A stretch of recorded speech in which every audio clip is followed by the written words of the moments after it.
Assalamualaikum warahmatullahi wabarakatuh.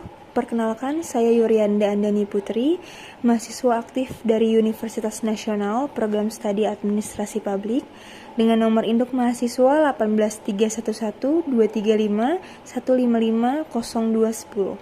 Pada kesempatan kali ini saya akan membahas tentang hasil proposal skripsi yang sudah saya kerjakan, yang berjudul Analisis Pelayanan Perizinan Pengguna Terminal Khusus dan Terminal untuk Kepentingan Sendiri melalui aplikasi Sistem Elektronik Hubla Terintegrasi pada Kantor Direktorat Jenderal Perhubungan Laut.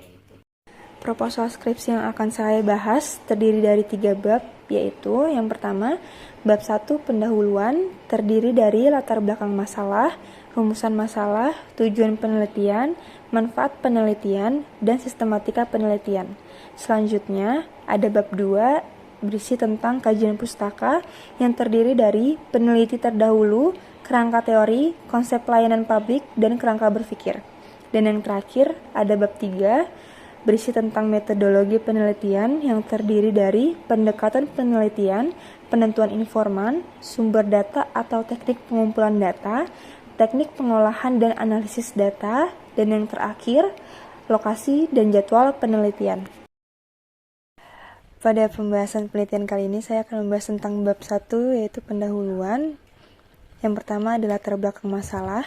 Berkembangnya teknologi selalu membuat masyarakat terkoneksi satu dengan lainnya dengan mudah dan diharapkan layanan publik dapat dilakukan dengan memanfaatkan perkembangan teknologi tersebut. Namun demikian, layanan offline di kantor tidak serta-merta ditinggalkan dan harus diintegrasikan antara layanan online dan offline. Dalam hal ini, keterkaitan sebaran Tersus dan Tux sampai dengan tahun 2020 kurang lebih mencapai 1.925 yang terbesar di seluruh Indonesia. Dengan jumlah permohonan pada tahun 2020 mencapai 833 permohonan, dengan jumlah yang telah ditetapkan sebanyak 722 dan yang dikembalikan karena masih belum lengkap sebanyak 111. Mengingat cukup besar jumlah permohonan izin yang diajukan oleh badan usaha, maka kami berkomitmen untuk memberikan kemudahan layanan perizinan Tersus dan Tux secara online melalui aplikasi Sehati. Hal ini merupakan sebagai wujud dalam menuju satu data perhubungan laut melalui satu pintu untuk semua pelayanan yang ada pada Ditjen Perhubungan Laut, baik di pusat maupun daerah. Hadirnya aplikasi Sehati ini diharapkan dapat membuat proses perizinan menjadi lebih mudah, transparan, dan real-time. Adapun rumusan masalah pada penelitian ini ialah bagaimana pelayanan perizinan pengguna terminal khusus dan terminal untuk kepentingan sendiri melalui sistem elektronik Hubla Terintegrasi atau yang biasa disebut juga dengan aplikasi Sehati. Selanjutnya, ada tujuan penelitian, yaitu penelitian ini berupaya untuk mengetahui dan mendeskripsikan tentang pelayanan publik yang diberikan oleh Direktorat Jenderal Perhubungan dalam perizinan terminal khusus dan terminal untuk kepentingan sendiri melalui aplikasi sistem elektronik Hubla Terintegrasi atau biasa yang disebut dengan aplikasi Sehati. Adapun manfaat penelitian pada analisis kali ini yaitu dibagi menjadi 2. Yang pertama, manfaat akademik dan manfaat praktis. Manfaat akademik pada penelitian ini diharapkan dapat memberikan pemahaman tentang pelayanan publik melalui aplikasi sistem elektronik Hubla Terintegrasi yang dibentuk oleh Direktorat Jenderal Perhubungan Laut sebagai salah satu sistem yang memberikan kemudahan proses layanan dengan memanfaatkan teknologi, informasi, dan komunikasi. Sistematika penulisan pada penelitian kali ini terdiri dari bab 1 pendahuluan, bab 2 tinjauan pustaka, bab 3 metodologi penelitian, bab 4 pembahasan, bab 5 kesimpulan dan saran, dan yang terakhir ada daftar pustaka. Pembahasan bab 2 pada peneliti kali ini ialah kajian pustaka yang terdiri dari penelitian terdahulu. Penelitian terdahulu yang pertama yaitu Wildan Aryanuarta dari mahasiswa Unimar Amni Semarang yang berjudul Prosedur Perizinan Kegiatan Usaha Terminal untuk Kepentingan Sendiri Galangan Kapal PT Tegal Trans Maritim di Kantor Kasya Bandaran dan Otoritas Pelabuhan Kelas 4 Tegal. Yang kedua, ada mahasiswa dari Politeknik Ilmu Pelayaran Semarang dengan penelitian yang berjudul Optimalisasi Penerapan Sistem Aplikasi Internet guna efisiensi kapal di Pelabuhan Gresik. Yang terakhir, ada dari mahasiswa Universitas Indonesia jurusan Ilmu Hukum dengan penelitian yang berjudul Perizinan Terminal Khusus atau Tersus dan Terminal untuk Kepentingan Sendiri atau TUKS, studi tentang perizinan pelabuhan di Samarinda, Provinsi Kalimantan Timur.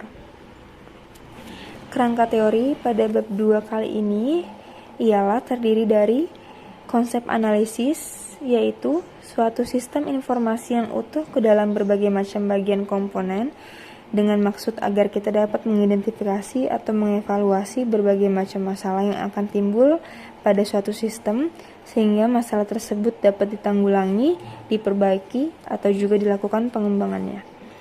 Yang kedua ada fungsi analisis, yaitu mengumpulkan data-data yang terdapat pada suatu objek tertentu, dapat mengetahui keadaan mengenai objek secara mendetail, dapat mengumpulkan data-data yang terdapat pada suatu objek tertentu, dan juga bisa diterapkan di berbagai jenis objek dan juga keadaan. Dan yang terakhir pada kerangka teori ini ialah ada juga tujuan analisis, yaitu mengumpulkan data yang kemudian dapat digunakan untuk berbagai keperluan pelaku analisis dan digunakan untuk menyelesaikan krisis atau dapat juga digunakan sebagai arsip.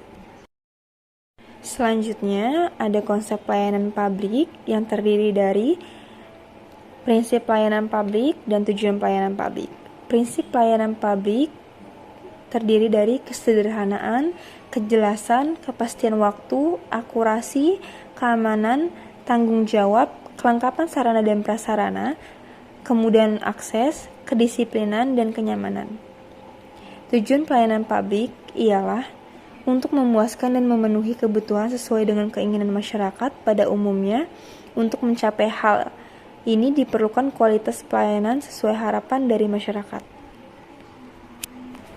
Pada pembahasan bab 2 kajian pustaka kali ini, yang terakhir ialah ada kerangka berpikir. Yang pertama, identifikasi masalah. Membutuhkan waktu yang cukup lama dalam pemrosesan dokumen perizinan dikarenakan menyesuaikan pada keadaan jaringan setempat. Yang kedua, kurangnya sosialisasi pada program aplikasi Sehati tersebut sehingga beberapa pengguna jasa hanya sebagian besar yang dapat menggunakannya. Selanjutnya ada kebijakan aplikasi Sehati berdasarkan surat edaran yang dikeluarkan oleh Ditjen Perhubungan Laut Nomor 6 Tahun 2021 tentang pelaksanaan pelayanan perizinan online terminal khusus dan terminal untuk kepentingan sendiri menggunakan aplikasi sistem elektronik perhubungan laut terintegrasi. Selanjutnya ada pendekatan konsep. Dalam hal ini menggunakan konsep pelayanan dalam rangka pemenuhan kebutuhan pelayanan bagi setiap pengguna jasa. Selanjutnya, ada tujuan aplikasi Sehati, yaitu dibuat untuk mempermudah proses pengadministrasian pada dokumen perizinan dan pemrosesan dokumen sudah dapat diproses secara efektif dan efisien tanpa harus bertatap muka.